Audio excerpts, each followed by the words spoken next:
अनिल दादांनी सांगितल्याप्रमाणे माझ्यावर मोठी जबाबदारी आहे. आता नगरपालिकेनं काय द्यायचं, कामं कसे वाटायची, आणि तुम्ही सांगितल्याप्रमाणे खरं आहे. चव्हाण साहेबांना माहिती आहे, त्यांनी माझी नेमणूक केलेली आहे. मी आणि बावनकुळे साहेब भाजपकडून आहे, भुजबळ साहेब आहेत, अनिल दादा आपल्याकडून, हसन मुश्रीफ साहेब आहेत, मुश्रीफ साहेब आहेत, ते 2 जण राष्ट्रवादी, मला वाटतं सामंत साहेब आहेत उद्योगमंत्री, आणि दादा भुसे आहेत, हे 2 जण शिवसेनेकडून, अशी 6 जणांची समिती नेमली आहे. आता निधी देताना सगळं समान वाटप आहे. पण DPDCला असेल, मंत्र्यांचा जो आमचा निधी असतो, आमचं बजेट असतं, त्यातून असेल, सर्वांना समान वाटप करायचं आहे. त्यामुळे आता नगरसेवकांनी काळजी करण्याची गरज नाही. आता फक्त व्यवस्थित जायचं, परवा मतदान करायचं, आणि नंतर मग आपला जो निधी येईल त्याच्यामध्ये आपापल्या ठिकाणी कामं करायची. बरोबर आहे? कोणाला काही शंका, काळजी करू नका. जिल्ह्यामध्ये चव्हाण साहेब, अध्यक्ष महोदय, सगळे आमदार आपलेत. हा एकमेव जिल्हा असा आहे की इथे विरोधी पक्षाला अजिबात खरा नाही. एकही आमदार या ठिकाणी नाही आहे, एकही खासदार नाही आहे, सगळे आपलेच आहेत. आणि त्यामुळे हा जिल्हा हा महायुतीचा बालेकिल्ला आहे.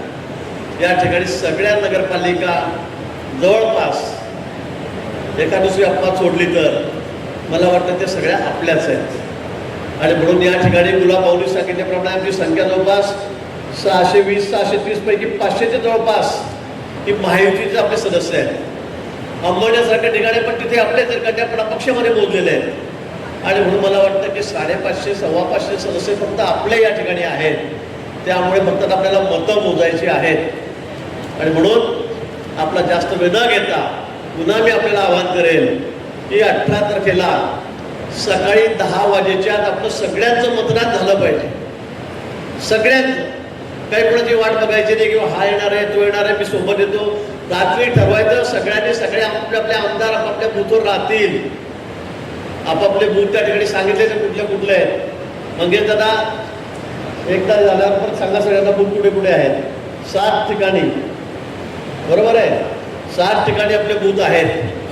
3-3 नगरपालिका, 2-2 नगरपालिका जोडल्या गेलेल्या आहेत. आणि त्या ठिकाणी आपल्याला जाऊन मतदान करायचं आहे. पण 10 वाजेच्या आत सकाळी 100% मतदान आपल्याला करायचं आहे. जी नगरपालिका सकाळी लवकरात लवकर 100% मतदान करेल तिला वेगळं काहीतरी गुलाबभाऊ ते आम्ही ठरवू. पण मला वाटतं की तुम्ही लवकरात लवकर सकाळी 10 वाजेपर्यंत मतदान करायचं आहे. ऊन व्हायची वाट बघायची नाही, कुणाला बोलवण्याची वाट बघायची नाही. आपापले प्रतिनिधी, आपले प्रमुख पदाधिकारी तुमच्या गावामध्ये येणार आहेत नगरपालिकेत. ते तुम्हाला त्या ठिकाणी भेटतील, 2 दिवस वाटल्यास तुमच्याकडेच थांबतील. मतदान कसं करायचं हे तुम्हाला सांगतील. तिथे जो पेन ठेवलेला आहे त्या पेननेच मतदान करायचं आहे. आपल्या जवळचं पेनने मतदान केलं, एक आकडा लिहिला तर ते मतदान बाद आहे. एकही मतदान आपलं बाद होता कामा नये. एकही मतदान बाद होता कामा. त्या पेनानेच आपल्याला त्या ठिकाणी 1चा आकडा लिहायचा आहे. आणि काही जास्त काही प्रेफरन्शियल मत नाही आहे. 2 नंबरवर नंदकिशोर महाजनांचं नाव आहे, त्यांचा फोटो राहील, त्याच्यासमोर 1चा आकडा त्या ठिकाणी लिहायचा आहे. बस तेवढंच एक करायचं. फक्त सरळ एक रेष ओढायची. मी असं लिहितो, मी तसं लिहितो, मी या लिपीत लिहितो. तसं 27 लिपीमध्ये आपल्याला 1चा आकडा लिहिता येतो. 27 लिपीमध्ये देशभरात जेवढ्या भाषा त्या. पण आपण फक्त एक लाईन मारायची सरळ, तिला रिपीट करायची नाही, तिच्यावर पुन्हा ओळखायची नाही की फिक्कट झाली मग मी डार्क करतो. डबल जर थोडीशी दिसली तर मतदान बाद होईल. ज्या नगरपालिकेमध्ये असे काही आपले नगरसेवक आहेत ते कोट्यामधले की त्यांना लिहिता वाचता येत नाही. काही लोकांची अडचण अशी की त्यांना डोळ्याने दिसत नाही वयामुळे, अशी अडचणी आहेत. त्या विधानसभेमध्ये पण असतात, विधानसभेत सुद्धा आहेत. आणि मग अशांसाठी परवाच कलेक्टर साहेबांशी बोलून आपण त्या ठिकाणी माहिती घेतलेली आहे. आणि त्यामध्ये ज्याला मतदान करता येणार नाही किंवा आपल्याला डाऊट असेल त्यांचा फॉर्म आजच भरून द्यायचा आहे, आत्ताच भरून द्यायचा आहे की आमच्या गावामध्ये हे मतदाराचं नाव आहे आणि यांच्याऐवजी हा मतदान करणार आहे. प्रमुख कार्यकर्त्यांनी पदाधिकारी त्याच्याबरोबर जायचं आणि ते मतदान त्यांनी करायचं मतदान पेटीवर जाऊन. हे आता नियमामध्ये आहे. त्यामुळे आज आम्ही देणार नाही. आपण वैयक्तिक भेटाल त्यावेळेला आम्ही तुम्हाला तुमची सूचना त्या ठिकाणी देऊ. मी पुन्हा आपल्याला विनंती करणार आहे की आपल्याला राज्यामध्ये रेकॉर्ड करायचं आहे. सर्वाधिक मतदान आपल्या जिल्ह्यामध्ये आपल्या उमेदवाराला झालं पाहिजे. आपल्याला हे रेकॉर्ड करायचं आहे. ते रेकॉर्ड आपण निश्चितपणे या ठिकाणी करू.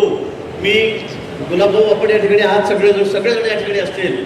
मला नाशिकला जायचं 2 दिवस, त्यामुळे तर मी इथून सर्व नाशिकला जाणार आहे. तिथे निवडणुकीची जबाबदारी माझ्याकडे आहे. त्यामुळे मला तिथे जाणं सर्वप्राप्त आवश्यक आहे. हा आपला जिल्हा आहे, आपण सगळे एक आहोत. यामुळे इथे फार थांबण्याची आणि ताकद लावण्याची गरज नाही. सगळे आमदार खासदार मंत्री आपले या ठिकाणी आहेत, तुम्ही आहात. त्यामुळे मी पुढच्या प्रवासाला या ठिकाणी निघणार आहे. पण आता